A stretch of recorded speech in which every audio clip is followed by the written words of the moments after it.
Hey, what's up, everybody? I'm Anton, and our guest today is Frederick Marx. And the reason why I wanted to bring you onto the podcast today, Frederick, is it's actually went in two phases. So originally, when I reached out to you, it was very much I'd watched Hoop Dreams, I'd watched some of your films, and I was very much, I think, like a lot of people that invite someone onto a podcast or an interview, it was really all to do with your accomplishments. All Frederick was to me was an accomplishment, all the things you've achieved. And when we had that meeting last week, I've actually been thinking about some of our conversation every day for the last few days. Some of the things we talked about and just some of the things that happened, because that was, as I told you, a very oddly meaningful and therapeutic conversation that I wasn't expecting. I went in there just expecting to, I don't know, talk about what we could do on a podcast, talk about a possible narrative angle, and it really became very emotional, literally to the point where, as you remember, I teared up quite a bit at one point, and I think I really realized that so many people hide behind their accomplishments and they build up this persona and this facade of all of the things they've done and what people expect of them, so that they don't have to be themselves, because that who they really are is the traumatized kid in early in life. And I remember, checking out one of your talks at Google, and I remember telling you this, that I was wondering, okay, is Frederick Marx off camera and on camera the same person, or am I going to meet Frederick and he's just going to be a guy, just like anyone else that's done some cool things? And immediately within 5 minutes of talking to you, just your warmth, your presence, the way that you just dove into me, like literally within 5 minutes of knowing you and talking to you, I shared with you something and you just went, this is what I see in you. And I think that you're a remarkable young man at 27. And then the things that you shared, and I'm not going to repeat them now, just in case, that will be up to you if you want to share that in the future. Well, actually, I'd love to. I think that's a great place to begin. I do see you as an exceptional man. And what I was asking you was, I get it that you're mentoring others, but who's mentoring you?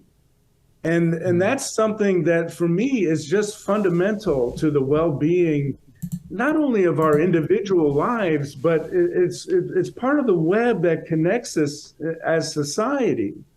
And so I just want to see you flourish and thrive. And so I want to see you have a number of powerful men stand behind you and say, yeah, I've got my eye on this guy, Anton, and I am looking out for his success. Because the world needs you, just like it needs all of us. But, it's just you and me here. Well, I know you got others, but I mean, for the purposes of this conversation. And so, I want to see you achieve your greatest potential as a human being in this lifetime. So that's important to me. And I'm invested in that, in a sense, with everybody that I meet. But I don't see, frankly, quite the same potential that I do with everybody that I meet. So,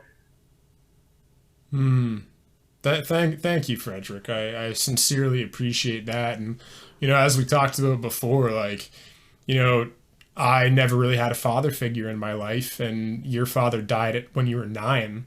And, from what I've read in your book, it seemed like he was I'm sure he was a good man and he had very good intentions, but in many ways it seemed like he was a very broken man from that, call it toxic masculinity, just that era of men not being able to show their emotions, and how much I've seen firsthand how much that hurts us. Like, man, having a father that doesn't see and value your emotions and your sensitivity, especially as someone as sensitive and emotional as myself. And yeah, reading your book, what seems to be as sensitive and emotional as you, it's like we live in a culture that says that men have to be masculine. And obviously that's a generalization.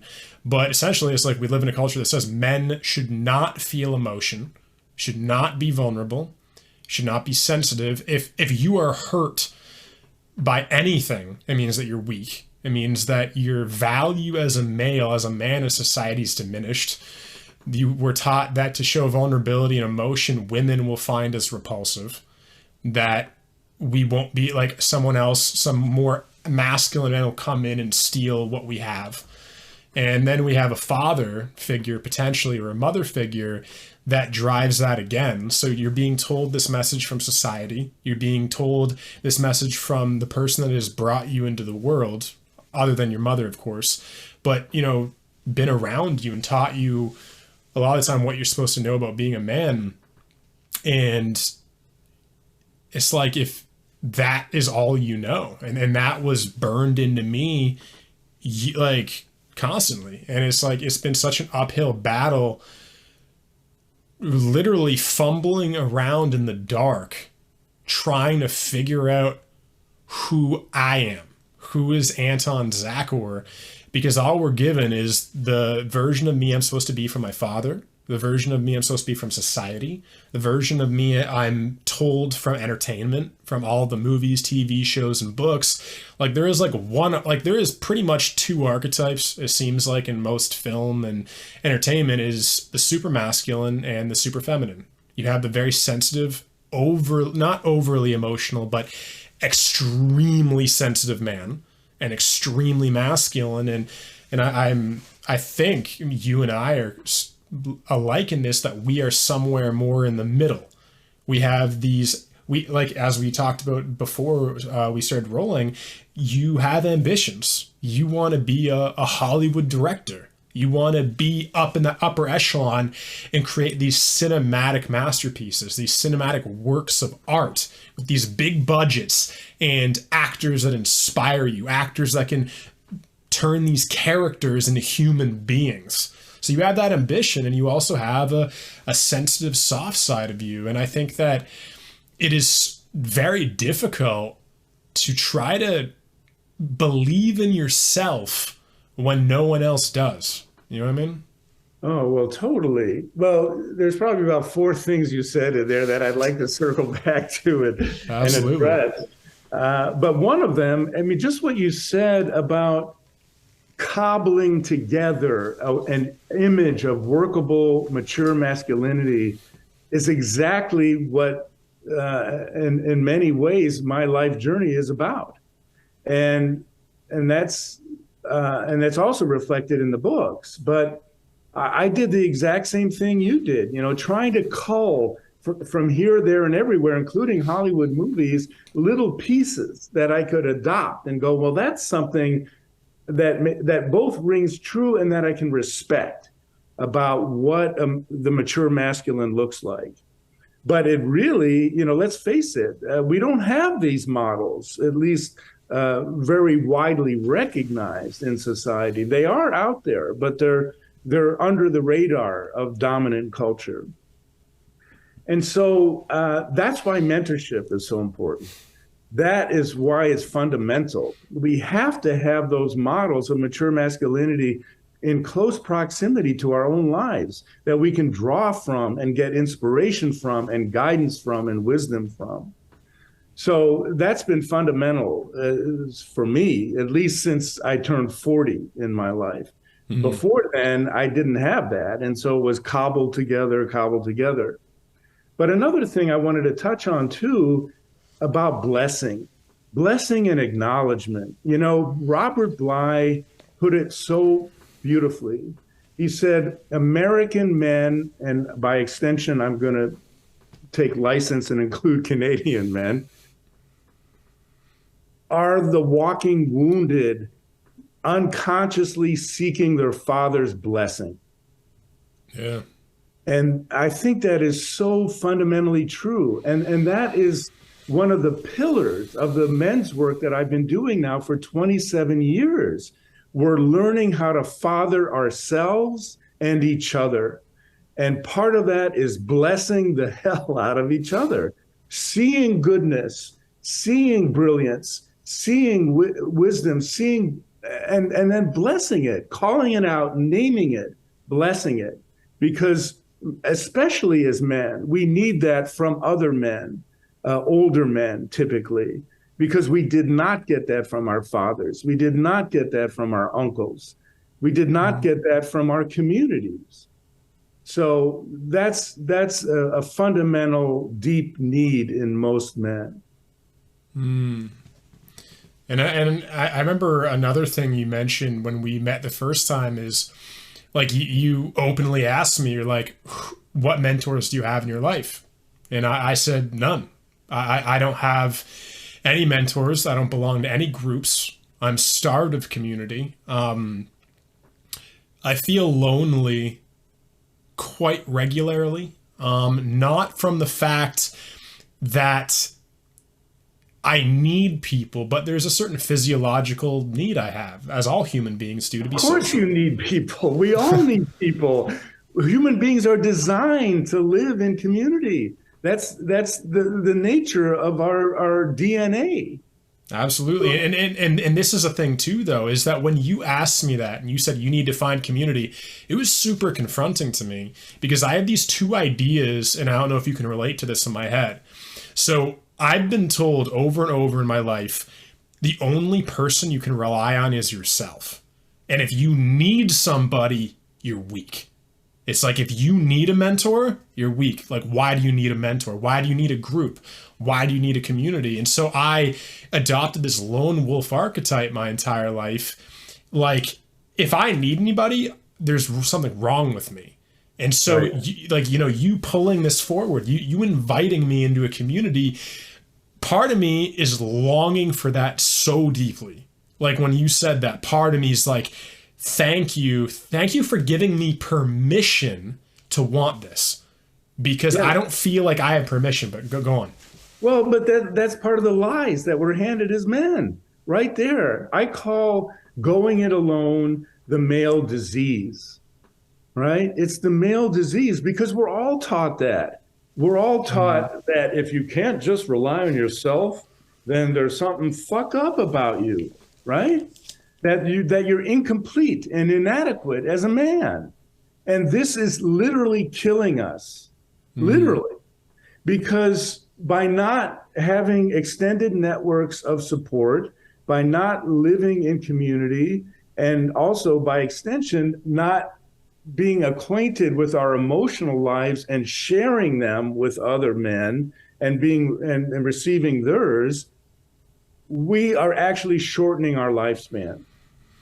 There's no question about it, because all the studies now are in saying that if you don't have EQ, if you don't have emotional awareness, you're going to die at an earlier age. If you don't have close friends and people that you can trust and call on in need, you are going to die at an earlier age. These things are now statistically proven.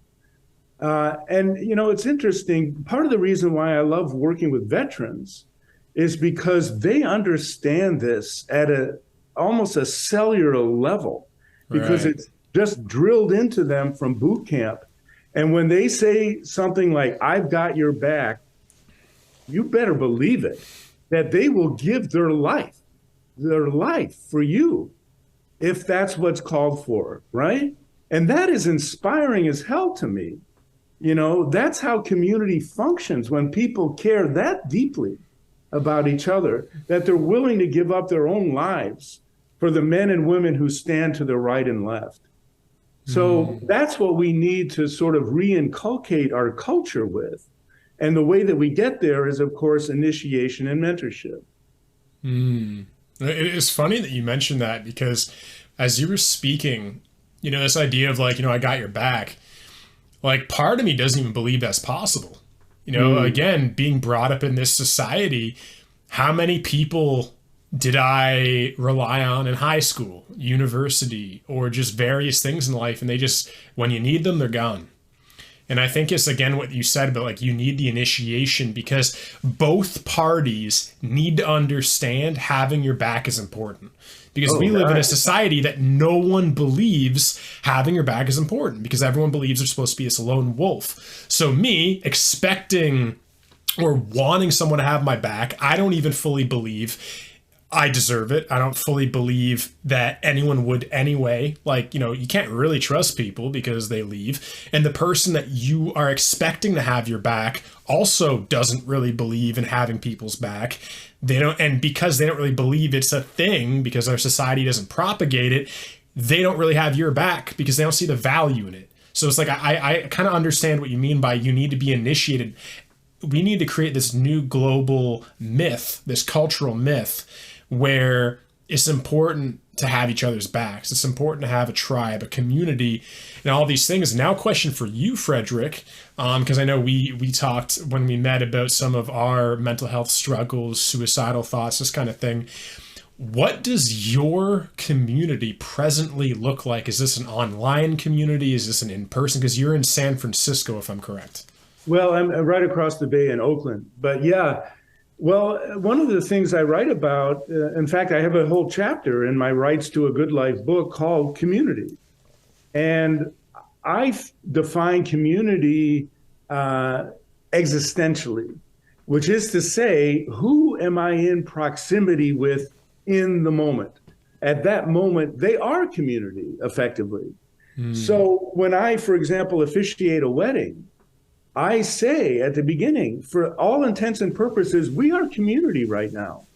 And so I want you to recognize that, and that we all have responsibilities in community to make it function and to make it flourish. So, I have up to 20 different communities, okay? Some of them are, yes, face-to-face communities. Last night, I was sitting around the fire with 9 men I meet weekly with, my men's group.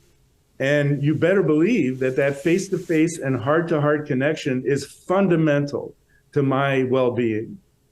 I love it. I still smell like smoke, actually, this morning. So that's important to me. But let's face it, we live also in a cyber world. And communities can function and flourish in a cyber context. So that's fine, too. So the point is, where do you find common ground with other people? And yes, eventually, hopefully, where can you deepen that common ground to get to the point where you actually have each other's backs in a fundamental way? But the reason that is an essential component product of initiation is because initiation teaches us interdependence. Right. And this is a lesson that is lost in our modern society, right? Nobody teaches us interdependence, right? But the fact of the matter is, because you exist, I exist. And we've lost that notion, in our society. And so we have to have each other's backs. And in fact, we see the product of this now, right? With the collapse, capital C collapse around the world, right? Environmentally and in all these other systems and structures that are collapsing because we don't recognize that the person who walks down the street in front of my house is my brother. And I have to take care of him, in a sense, just as much as he has to take care of me. And if I don't, we all go down. So I hear you loud and clear. I've faced that same issue, that same go it alone shadow, if you want to call it that. And it has many forms for me too. Part of it is I have a perfection shadow too. Me too. Where if I don't deliver the perfect goods, that I'm a fuck up and I'm a failure and I'm a loser, right? So, but these are just lies that we tell ourselves. And the fundamental truth is, we're all beings deserving of love and connection and light, and we are interdependent. Amen. Absolutely. And speaking of this idea of collapse, because it definitely seems like economically, environmentally, it seems like Western civilization as we know it will probably not be around very much sooner, in my eyes. I just I agree.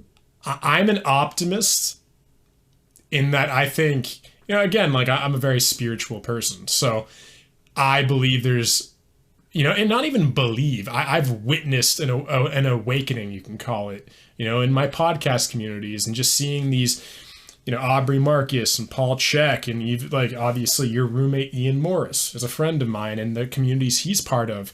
And it's like, because as a podcaster, I'm so tapped into these online communities around the world.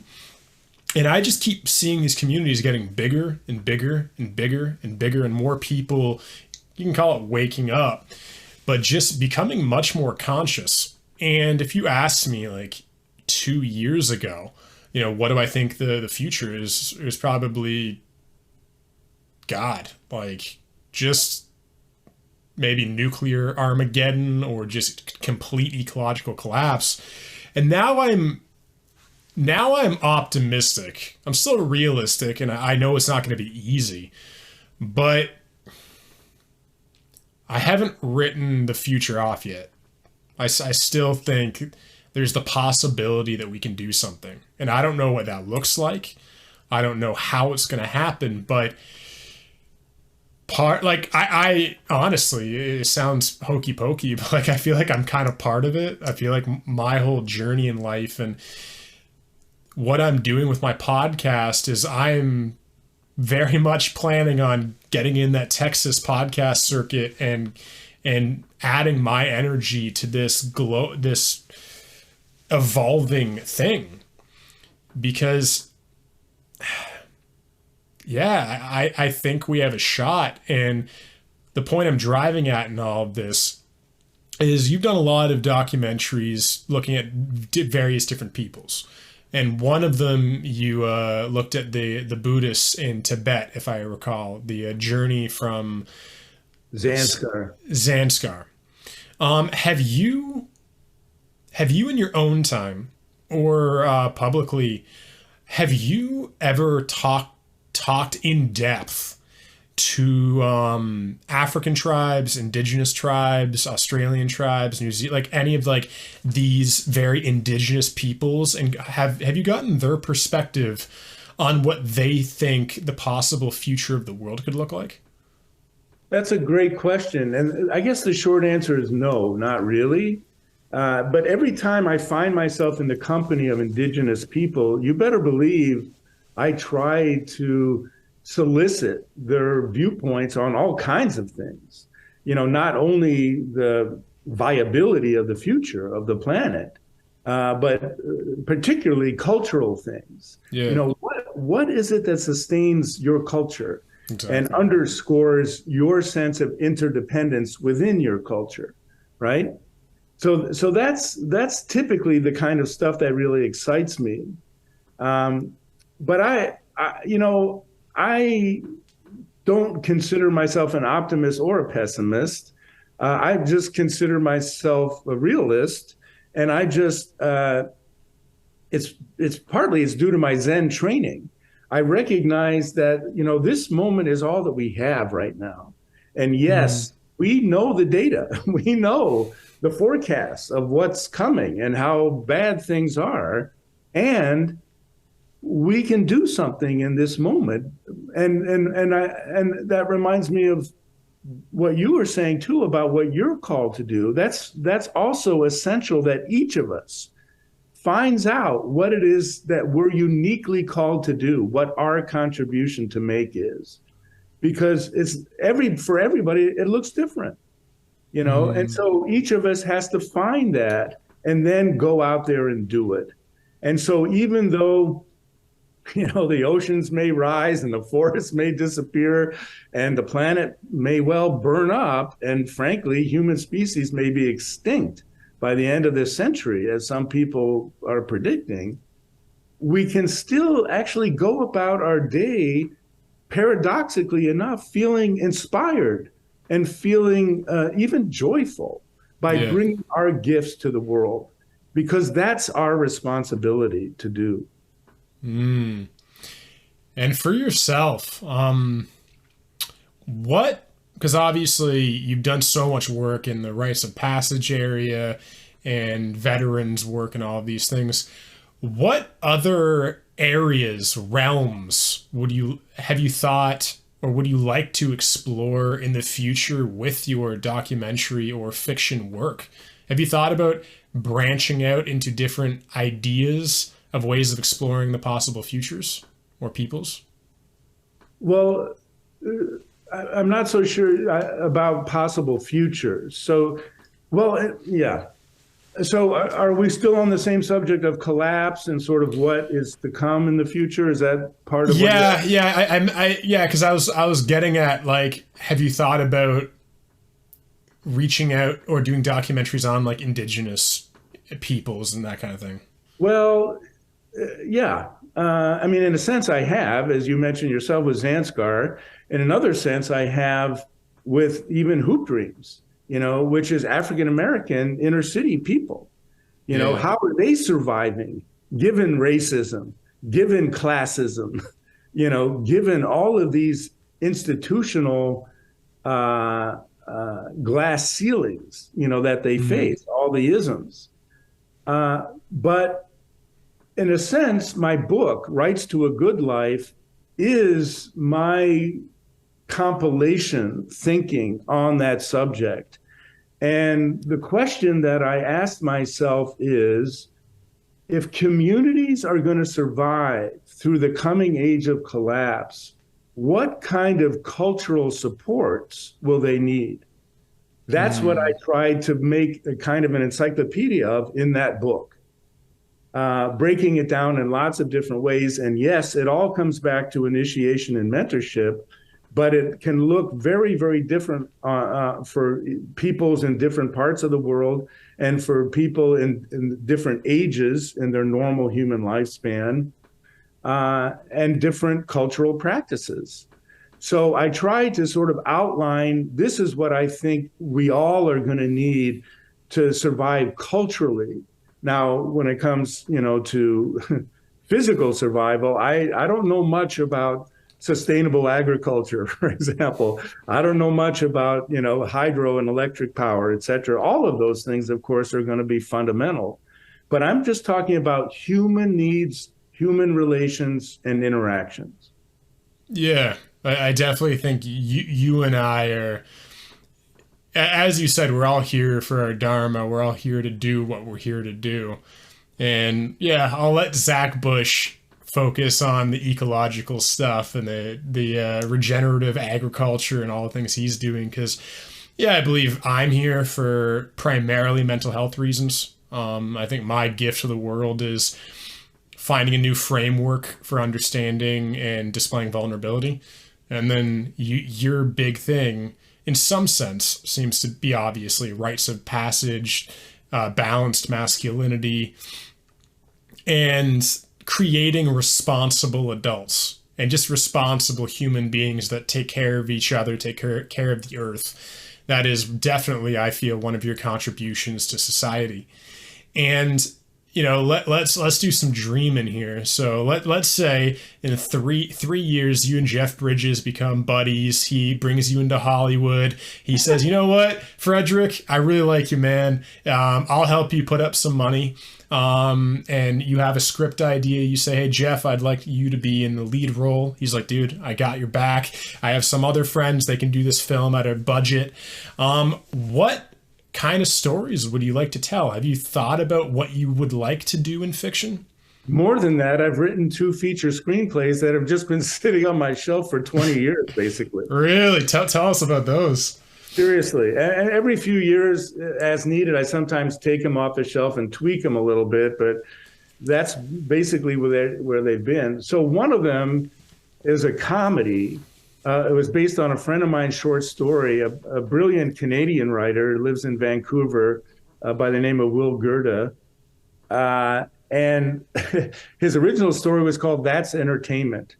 A very short story that I took as a kernel that I built a whole feature comedy script on. And the basic premise is, and he wrote this, I guess, about 1990, maybe. And I picked it up and I wrote the script, the first draft, in 1995. And so this was all before the burgeoning internet, right? And all before even reality television, which is ubiquitous now, right? Mm. So the premise, and it's obviously flimsy now in the contemporary times, but this guy ends up destroying all the curtains in his house. He's a real oddball character, and he feels like he's going to do his wife and kids a favor. He's going to wash the curtains. So he takes all the curtains down from this old Victorian house, all these beautiful, and he destroys them in the washing machine. Because I found that out. You destroy curtains when you wash them in a washing machine. So that becomes the premise. And then there's this big high rise going up next door. All these lonely yuppies are out on their balconies sipping their martinis alone every night and looking at his family. And they can see into the windows and hear the kids playing and see the family fighting and everything. And they are drawn, right, to this family drama that's real life unfolding before their eyes. So gets the idea he's going to make a living. He goes door to door and gets subscriptions. So he gets people to pay a monthly fee to basically sign up and watch his family. Wow. So pretty soon he's rolling in money. Anyway, I'm going into far more detail than you want to hear on this story, but it gets crazier and crazier and crazier because the people then start coming into the house and his wife doesn't know about it. The kids don't know about it, but one figures it out, starts blackmailing him. Anyway, so that's that story. The other one could not be possibly any more different. And it's based on my own family history, and it's set in 1950s Philadelphia. So it's a period piece about the McCarthy period. So this anti-communist hysteria that went on in the United States at that time, and it's basically a look inside that big bugaboo that everybody's been afraid of in the United States to even take a close look at for over 50 years. What does an American communist family even look like? And so that's what this is. It's a story. It's based on my own life and my family's life. And it's about, an all-American communist family, which sounds like a contradiction in terms, but they were everywhere. Especially in the 30s and 40s, but in the 50s, 60s as well. So it has a lot of parallels to today's environment where it's dangerous for people to speak certain political truths. Yeah. Because you can get shot down for it, literally sometimes, but certainly figuratively. And so it's this whole era of repressive political climate that I'm focused on. And how does a young boy kind of grow up in that environment? And how does he come of age given those realities? So that's what that's about. Yeah, that's powerful because I think politics is so divisive. And the moment you say, oh, I'm a socialist, I'm a communist, I'm a capitalist, it's like people, they don't listen to you anymore. They project what their thoughts on that thing is. And they say, oh, you believe this? It's like, well, hold on. You haven't even asked me how I interpret communism, And I think that's such a big thing that I'm learning is, I don't know if I told you this, but a big theme of my life that I'm walking into, that I'm choosing to take on, is this idea of courage in the face of controversy. I've realized that I had censored myself a lot up until this point. I had kept a lot of my political beliefs to myself, and I don't expect anyone to state their political beliefs. That's everyone's decision. But for me, I kind of have a feeling of where I think my life is going. And I feel like that is to play a bigger role in the conversations of society and not being the person who tells people what to do. But I think one of my roles could be the person who outlines the possibilities for people to choose for themselves. Because I think one gift I do have is I'm very calm. I'm very rational when I look through things. I'm not very emotional about it. And I can see both sides. Like, I'm not a communist, I'm not a socialist, I'm not a capitalist. Like many things, I think there's good things to everything. And one thing I'd love to do in the future on my podcast and in the content I make is look at all of these things, the benefits, the problems with all of them in a way that is not scary for people, in a way that doesn't do, I want to do my best not to trigger people and to really go like, when someone says they believe something, do you attack them before they even are able to talk about what that belief even is? Because I think a lot of the time we get so caught up in ideologies, in the words of things and the symbols of things, we actually rarely know what anyone is talking about at all. Because really, to actually know what someone truly believes, you'd have to have a podcast, a 2-hour conversation of like, oh, what does that mean for you? And this is all to say, I think one of the gifts of fiction, one of the gifts of entertainment is you can explore the reality of something in a safe container. Like you making a movie about a communist family, you don't have to say you agree with it. You don't have to say you disagree with it. You can just say, this is one way that this could play out. You could literally even make 2 movies about a communist family, and they both have very different endings. One family burns up and it goes terribly.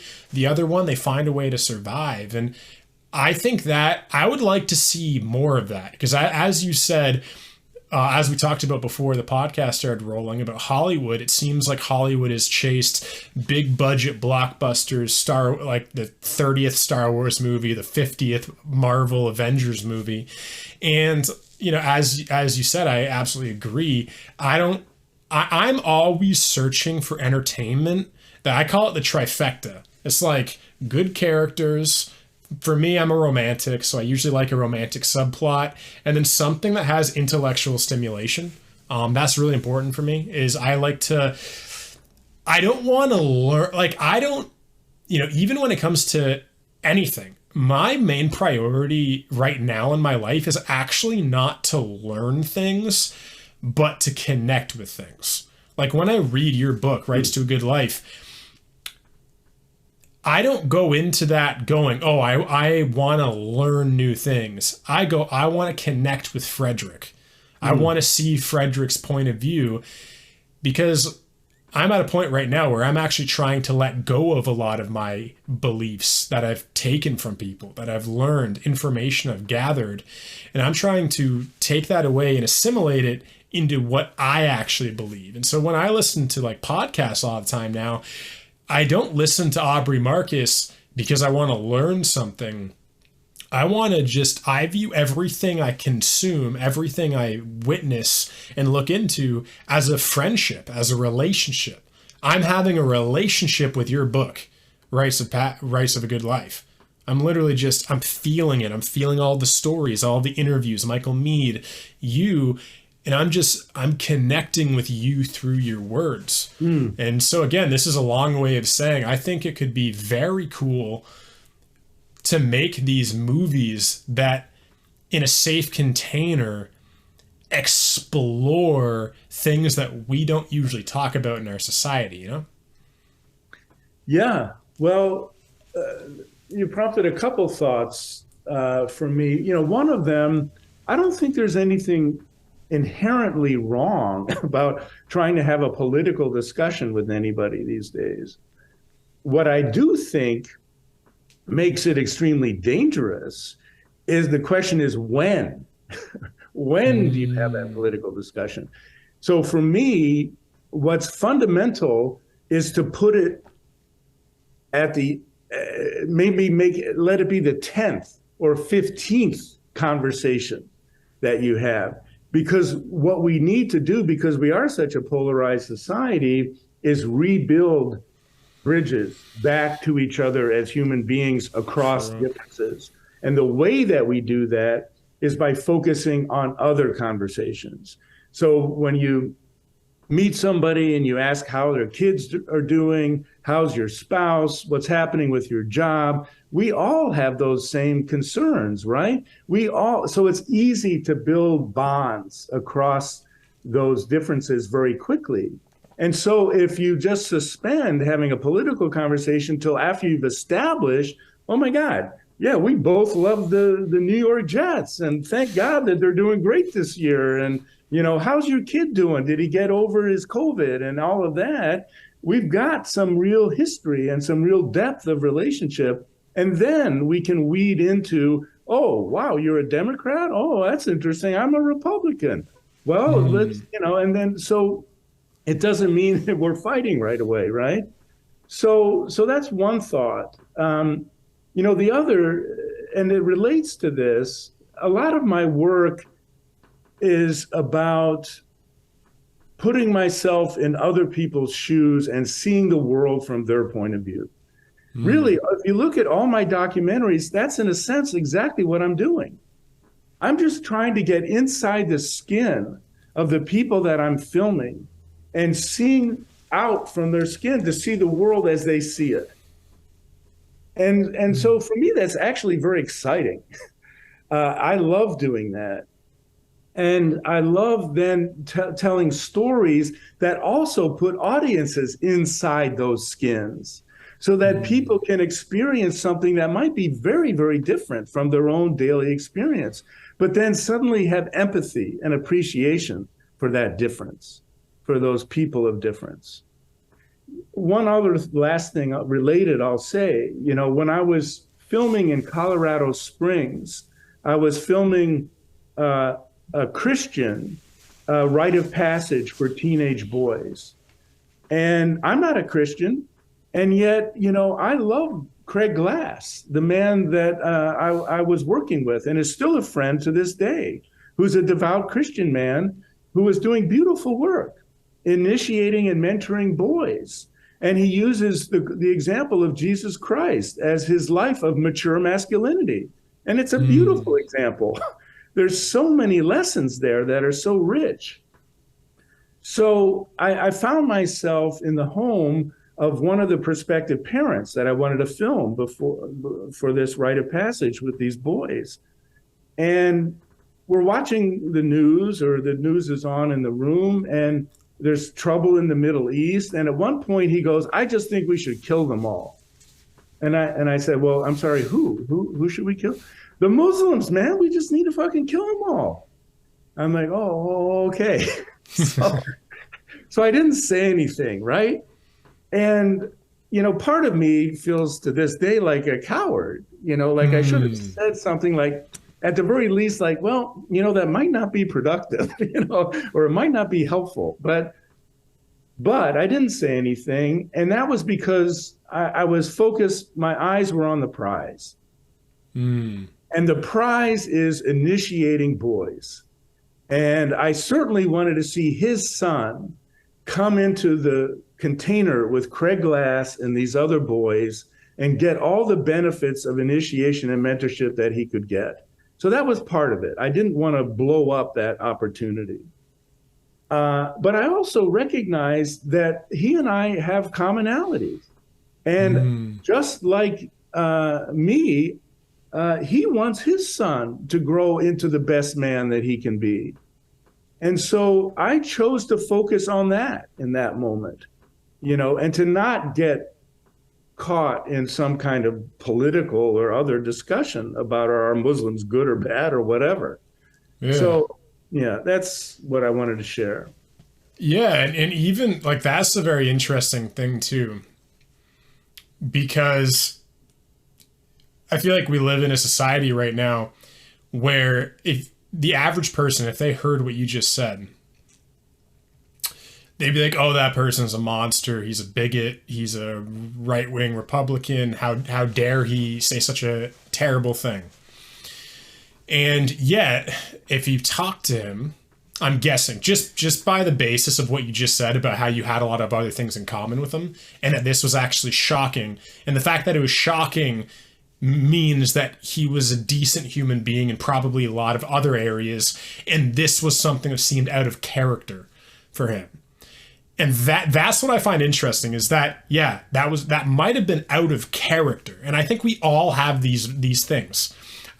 I'm guessing you have something that, if we talked for 30 hours, you'd probably say something that I would go, oh man, that seems out of character for Frederick. Same thing with me. I probably have this shadow that, after talking with me a lot, you're like, that doesn't really seem like Anton. Because I might say like, oh, I don't like this. I think we need to fix this problem this way. And I think we all have these things. And what it really comes down to, I think, is the simple fact that we're afraid of something. We've gotten information that has stated the solution to what we fear. So, for example, this guy, he's been sold this idea that all Muslims are these terrorists, suicide bombers, all these things. And again, like, that makes sense. If you are terrified of something, and someone has told you this is why this is a bad thing, this is the solution to it, and this is the problem for the thing you fear, it would make sense that you believe that. And I think that we all have versions of that. I think that politics is one of the biggest versions of that. Is, okay, I feel there's a problem in the world, and then I tune into Fox News, and Fox News says the problem is the liberals or the Democrats. I tune into CNN, and they say, oh, yeah, we agree. There is a problem in the world, and actually, it's the Republicans. So it's like we're all pitted against each other because we have this feeling of initial fear, just an emotion, it's almost like our reptilian brain, our instincts are saying there's something wrong going on, and then we plug into something, and it tells us that it reaffirms the same feeling we have, and then it tells us the reason. Right. Why that's the problem. And everyone is telling you a different reason. Oh, the reason's because of this. The reason's because of that. The reason's because of ecological disaster. All these things. And so I think a big part of what I'm realizing is I think a potential solution to a lot of this is essentially everything we're always talking about is just being more vulnerable, being more self-reflective, and going like... Turn off your TV. Dude, well, I don't watch the news at all. I stopped watching the news years ago, man. Like, I have that idea, like, if I really need to know something, someone's going to tell me. Yep. And you can read in-depth articles too whenever you have the time. That's what I do. But yeah, it's fundamental that we unplug, from the fear mongering that is going on. That is really how most broadcast media make their money. Yeah.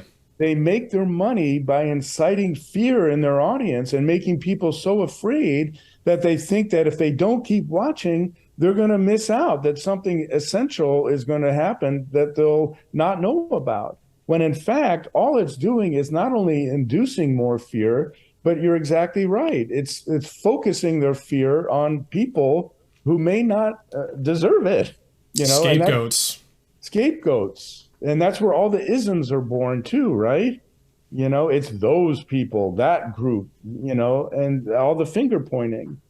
And the fact that politicians also engage in this same modality of invoking fear, and then they always present themselves as, and I'm going to be the guy that's going to take care of all those fears for you. Exactly. So vote for me. Well, I'm sorry. First of all, I don't believe that those fears are necessarily real. And secondly, I already hate you and I'm not going to vote for you because you're inducing fear in people, right? So anyway, that's my thoughts on the subject. No, I absolutely I agree with you. And it's like, this is one reason why I'm at a stage in my life where I'm catching the travel bug again. Like back in 2018, I had a really big shift in my life. I dropped out of university actually, before I finished, just in a state of despair. Like I realized that the whole future I had planned for myself, I no longer resonated with. And so I traveled. I went to New Zealand, traveled British Columbia, just to see the world. And that was so eye-opening.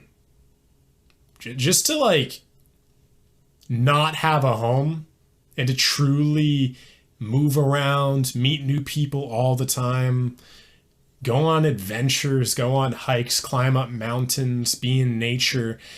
And it's so interesting how when you are in that state of constant flux, you don't get so focused into politics and all of these issues. It's very interesting. You just kind of like live your life because you're like, I don't need to know all these things because I don't live here, or I'm not going to be here for very long, or I don't even have a stake or a root in this place.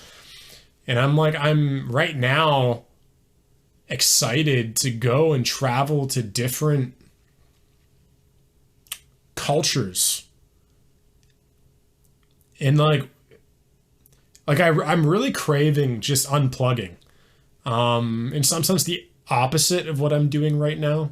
Like as a podcaster, I'm always plugged into things. I'm always getting people's opinions on things. I'm talking to you. I'm assimilating Frederick's point of view. I'm in a conversation, a dialogue with you in the world all the time.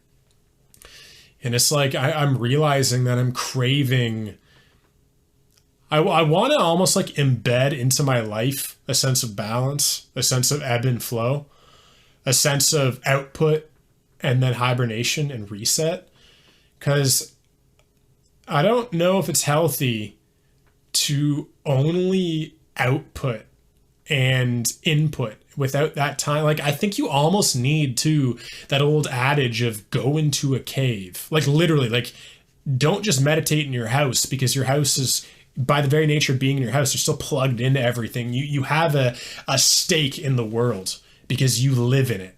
And it's almost like leaving to go into just a cave. You almost, in some sense, you get to like emotionally and energetically detach from existence because you go into a place where you have no stake into anything. You know what I mean? Totally. No, I think it's actually very healthy. You know, I consider myself an ambivert. Okay. I decided, I was living for 13 years with my late wife, who was very much an introvert. And she actually taught me a lot about introversion and some of the benefits and value of that, if you will, going into the cave. She was never happier than when she was sitting in bed reading a book, Yeah, I love that. So I really grew to appreciate my introvert side. So I think everybody basically, well, and I'll also say that if I don't have like at least one 7-day meditation retreat every year, I can get a little wonky. Wow. Yeah, I need to unplug. I need to go inside and sit in silence, return to the silence. That is so nourishing and healing, I think, not only for me, frankly, for most people. So I do at least one 7-day meditation retreat every year. And I think it's essential that everybody find their own balance between extrovert and introvert. And when they need to go back inside, withdraw, shut off the world, and go inside, because as Buddhism tells us, basically every answer we're looking for is in there. We just have to shut up and sit down and for a long enough period of time, and the universe will open to us. But most people don't have the patience or the willingness to do that. So everybody needs to find that balance for them. Yeah. Well, I've even contemplated, I don't know if the word struggle is the right word. I think contemplated. I've contemplated my entire existence as a podcaster before for that exact reason. Because my base understanding, like, I'm friends with psychics and stuff, right? People that are very tapped in. And so I'm part of that world where most of their knowledge comes from like channels with source, the universe, you can call it. They'll just get downloads. And then it's kind of like, it's almost been like an ego death at times for me. Because I go, like, the very nature of what I do. It should be if it's productive. Yeah, it's like the very nature of what I do in a sense, Frederick, is like share my opinion with other people, my guests, and in turn share a opinion with the audience. And in some sense, I'm still learning why do I exist? Because if the true nature of truth comes internally, that we all have a truth and we all have a connection with source, what is the role of a podcaster? You know what I mean? Well, I wouldn't say we have a truth, because that intimates something fundamental and unchanging. Okay. And I would argue that nothing is unchanging, right? Everything changes. And beliefs are one of the most pernicious things that exist out there. Yeah. And that we have to, hold whatever. I mean, theoretically, as a Zen practitioner, I don't hold any beliefs. All I do is I see what comes each moment. What's reality now? What's reality now? What's reality now? That's all that I sort of use as my reference. So I try not to build belief systems or superstructures, because it can get dangerous. So I wanted to say something else about that.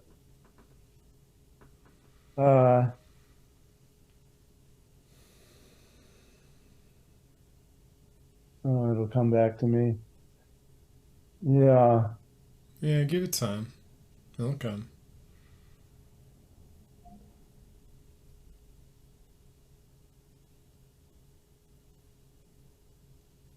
Yeah.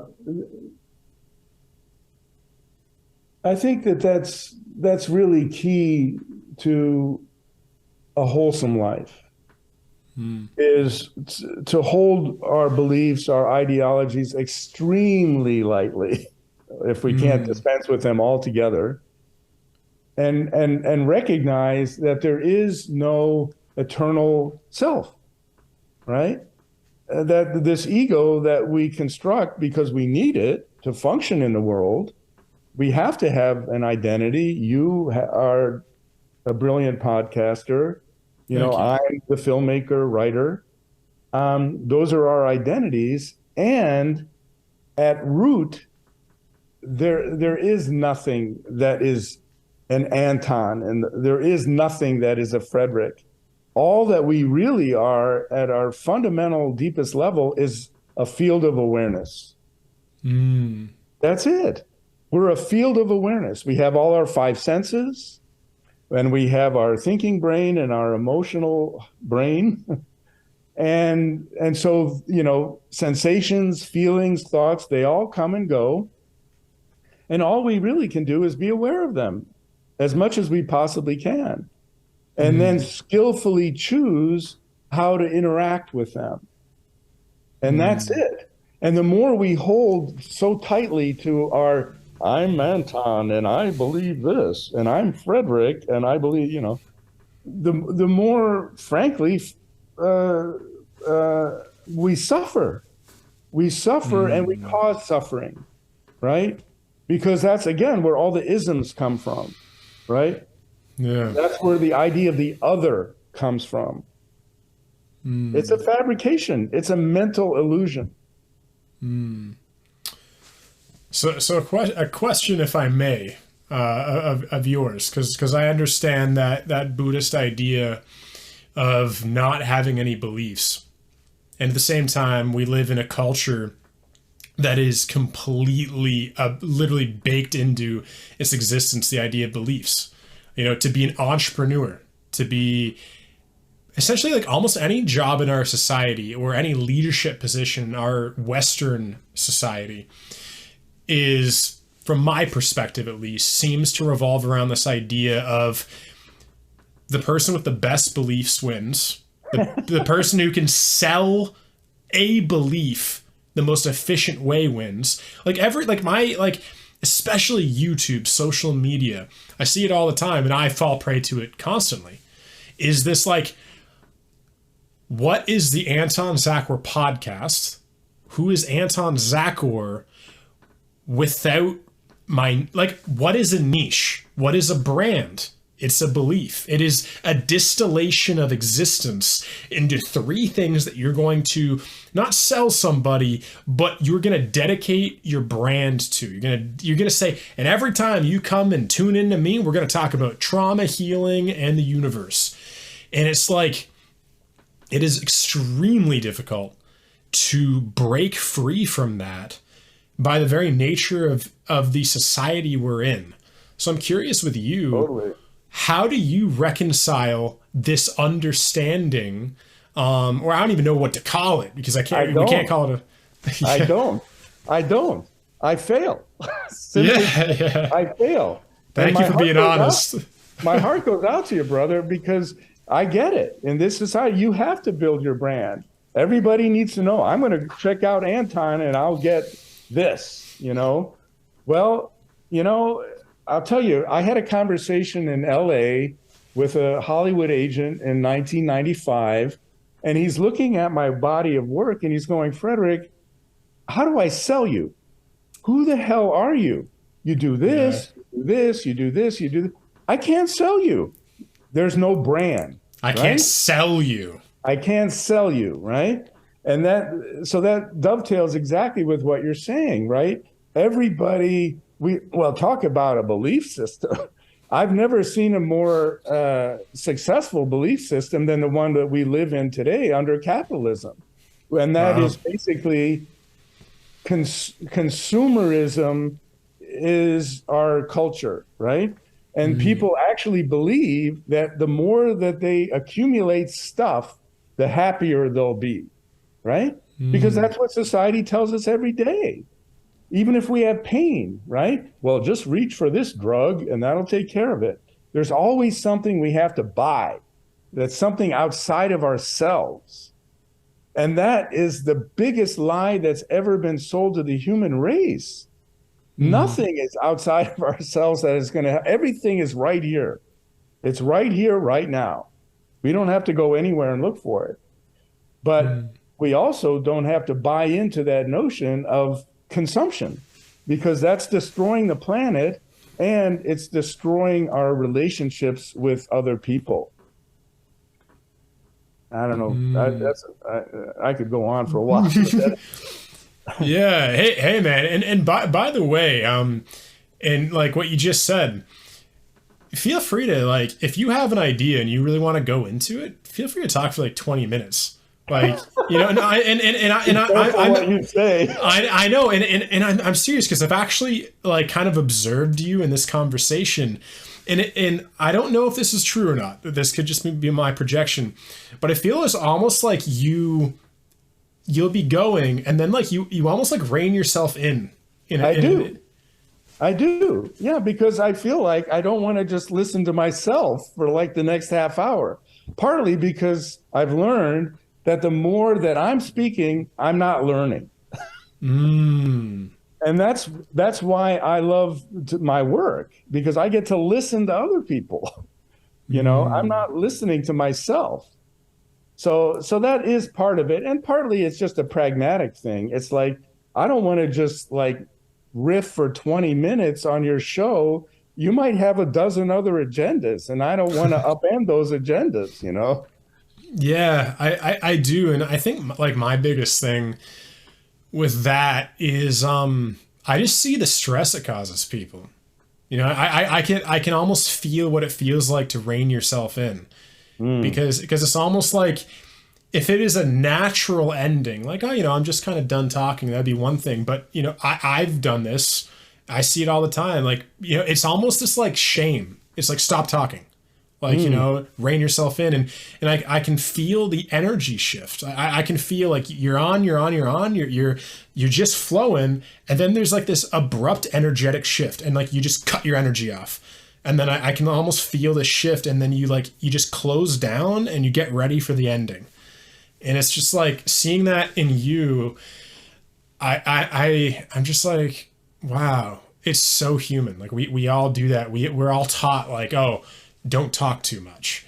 And it's like, and it's like, it's true. It's like everything you just said, pragmatically, it's probably best to listen, you know, and we learn more when we listen. But at the same time, I just see like, if we're censoring our self-expression unnaturally, because that's why I almost see it like censoring is like, we're unnaturally censoring ourselves. Welcome to my critic. That's my self-critic.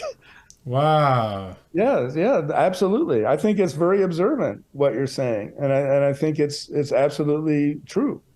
So Wow. so that's my self-critic.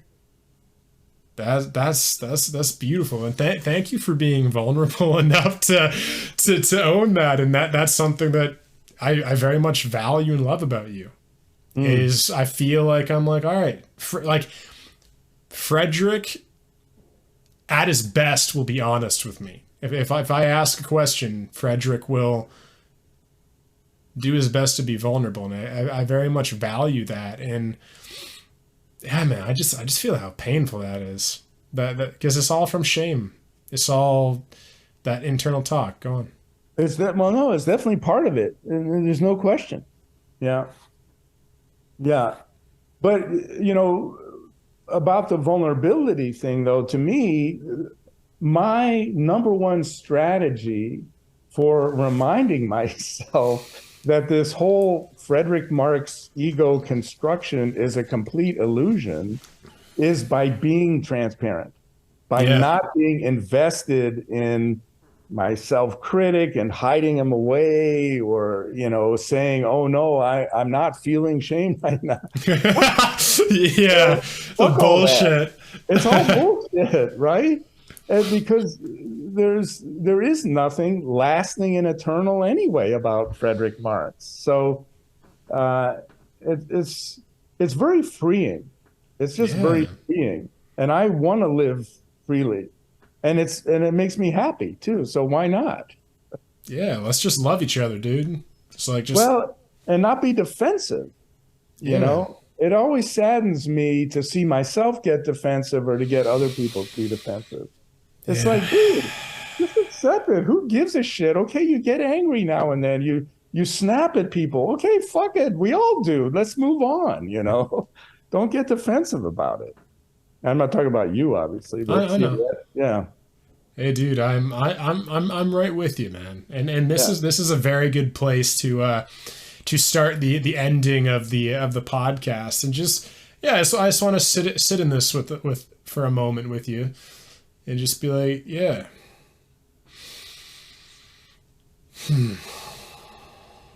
I feel that. And I love you. I appreciate you. I love you too. You don't need to be anything for me.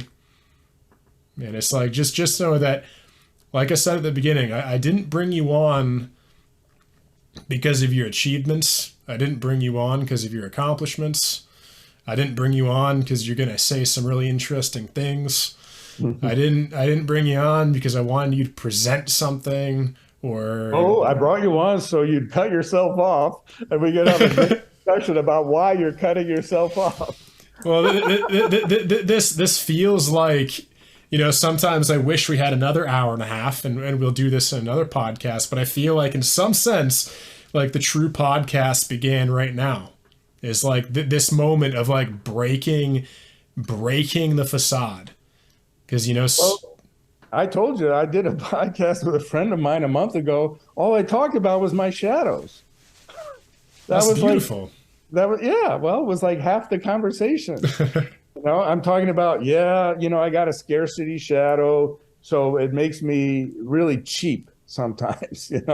I'm like, no, I don't know if I want to tip, 20%. I'll give her 15%. Stuff like that. I mean, I went on for like 10 minutes talking about my shadows. So, and do you think that's okay? To talk about it or to have them? Both. Well, to have them is just natural. It's just human. Right? Everybody's got their shadows. So these are mine. it's kind of like it's the fashion, the clothes that I wear. I'll have like bright Hawaiian shirts, whereas somebody else might have, subdued, solid color shirts. Okay, it's my style. But again, as long as I'm not in any way invested or ashamed about it, no, it's just real. That's all. It's just real, and it is what it is. And the more I can out myself, again, the freer I am. Yeah. Like, do you think, to yourself, your own critic, do you allow yourself in love to speak for 10 minutes about yourself, maybe even 20? Well, that's a long time. But to do it in shorter bursts, absolutely. Yeah. Yeah. I mean, I've certainly learned, to bless myself and to love myself, but I will say that still remains the final threshold for me. The final threshold for me in human growth in this lifetime is to love and appreciate and acknowledge myself as much as I do other people. Yeah. And frankly, I would argue that that's true for most people. That a lot of us are much easier. We can love our friends deeply, but can we be a friend to ourselves and love ourselves that deeply as we would our friends? Typically, no. And actually, this is actually one of the subjects of one of my 5 veterans films. They do this exercise, a group of these 22 women vets. And that was one of the hardest things they did in this whole workshop, man, was to turn that love to themselves. There were some women who said, fuck this. I can't do I'm out of here, basically, is what women said. Wow. Yeah. Yeah. How sad is that, right? Wow, man. That, hey, man, I've been there too. And even in this conversation, all my podcasts, there's always a part of me that also is like, be concise. Say that, did you say that well? And so it's like, yeah, you're not alone, man. Like I got that too. It's like I practice in every podcast and every video I make to just like, hey man, you're allowed to talk, because for the first, like I've done 100 and this is the 117th podcast I've done. This Wow. Beautiful. Yeah. In the first 90, I didn't really allow myself to talk. I would shame myself for talking too much or whatever. And I remember finishing podcasts and being so fucking drained, dude. I was angry. I was frustrated. I'd have a great podcast, but I'd finish and I'd be like, why am I so frustrated? Why am I so angry right now? I'd have to go for an hour walk because I was just so angry. And I realized that I was angry at myself for censoring myself. I was angry at myself for being angry at myself for censoring myself. Like it was that whole thing. And I remember a friend of mine just said, dude, you're allowed to talk, man. Like you're allowed to share yourself on your podcast too. Because I had this idea, again, from my father growing up that like, oh, you're arrogant. You talk too much. You talk about yourself too much. You're selfish. Growing up, I was constantly told I was selfish. I was constantly told I was arrogant. And so I had this complex in me still. Don't be arrogant. Don't be arrogant. Don't be selfish. And it's like, it literally causes me to be unable to connect with people. Because I'm sitting here trying to have a conversation with Frederick, but really having a conversation with myself, beating myself up and making sure I'm not selfish. And when I'm beating myself up in my head, I'm not actually open-hearted with you. I'm not connecting with you. I'm listening to you and having a side conversation. And I've got a lot better at this, but occasionally it still comes up where I have to remind myself like, hey, and it's like, in some sense, pointing that out in you and helping you and being warm with you, being like, hey man, it's okay. I'm really telling that to myself, because if I tell you it's okay to talk, I'm really telling myself, and it's okay for you too, man. Because that's how projection works, right? Spot it, you got it, we say in our work, right? So you spotted it in me and you got it. But yeah, that's well, and I have an arrogant shadow. There's just no question about it. You Yeah. know, I have very little patience for a lot of the niggling details of life. And you get me on the phone with a cable vision clerk. Like, oh my God, I want to kill myself. You know, Yeah. uh, so that's yet another of my many shadows. And you know what?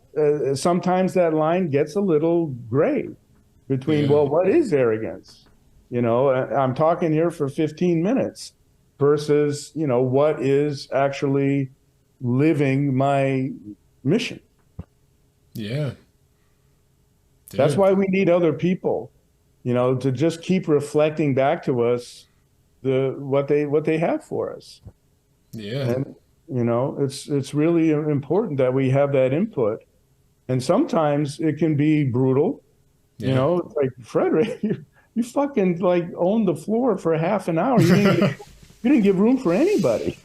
You know, I'm like, okay, well, I need to hear that. And then if I hear the same thing from two people, I'm like, oh, Yeah. well, now maybe I really need to. And if it's three or more, you better believe that I'm like, okay, this is input I've got to take in and consider.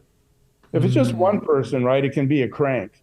It Yeah. can just be their shit and just their projections, and who knows. But the more people it becomes, the more likely it is that there's some truth in that. Amen, brother. Well, this was some beautiful medicine at the end of the podcast. This was honestly, this is my favorite part of the whole conversation. Last 15 minutes, like getting to the real stuff. I was like, yes, something vulnerable and real. And this now is shameless plug time. So now, if you want to share with me and the audience anything you're working on, where people can find you, go nuts, have some fun. Well, thank you. Well, my website is warriorfilms.org, and you'll find an awful lot there. And typically, we give away my talks, my blogs, my short films, and we do try to monetize my long films. I have a new 5-film series on veterans that's out there. It's all about healing and transformation. You can buy them off the site along with some of the other films. You can find my 2 books, soon to be 3 books, there on the site. And perhaps most importantly, please just sign up and join our extended family. Just give us your name and email. I send out newsletters about once a month. I always make them full of good news and humor, because I like to laugh. So I put in funny stuff all the time. And of course, you can always easily unsubscribe too if you want. So, that's essential, right? So, yeah, I think that's. Oh, and one last thing. In my next film is going to be about life honoring celebrations.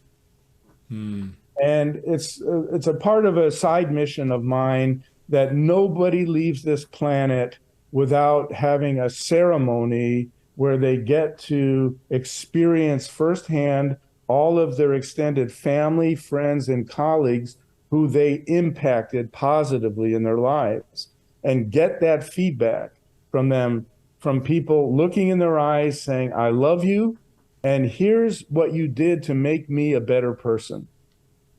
And then for me personally, I believe that nobody deserves to leave this lifetime with anything less.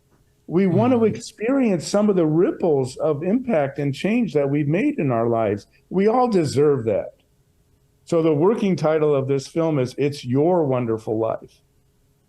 So that's a journey that I really welcome any of you to join us on. And if you actually are dying yourself, or somebody who's dying, then please reach out, because I'm looking for stories right now to film. And we want young people and middle-aged people, and not just the elderly. We want people of all ages, because death finds us at all ages. So please, sign up, join us, and become part of our community. Beautiful. And one thing I can absolutely vouch for all of Frederick's work, because I'm about halfway through your Rites of a Good Life book. I've viewed, I think, all of your documentaries, and I want to say like they're really good, but that doesn't mean anything. But what I can say is I think I actually cried in every single one of your works. I cried in Hoop Dreams. I cried in the Veteran one. I cried in the Journey to Sanskar. I cried in your book, and it's like that. Like I don't say things that are like good or bad anymore. I just say, did I cry or not? Did I feel something enough to have an overwhelming emotional response? And if I'm correct, every single one of your works I have. So that is my biggest, I can confidently tell anyone. From you? Absolutely, man. And I cried in every single one of your films. That's great. I might put it on my site. Yeah, absolutely, man. I'll even give you this video version if you want a video version of it too. But this was an absolute pleasure, Frederick. So thank you for coming on, and hopefully everybody who's watching, you all enjoyed this, and I'll see you in the next one. I love you. Bye. Thanks for tuning into the show today, everybody. If you enjoyed this episode and you want to check out more like it, click right here. Also, be sure to let me know in the comment section below what you enjoyed most about this episode and what you want to see more of in the future. And that's it. So I'll see you all in the next episode. I love you. Bye.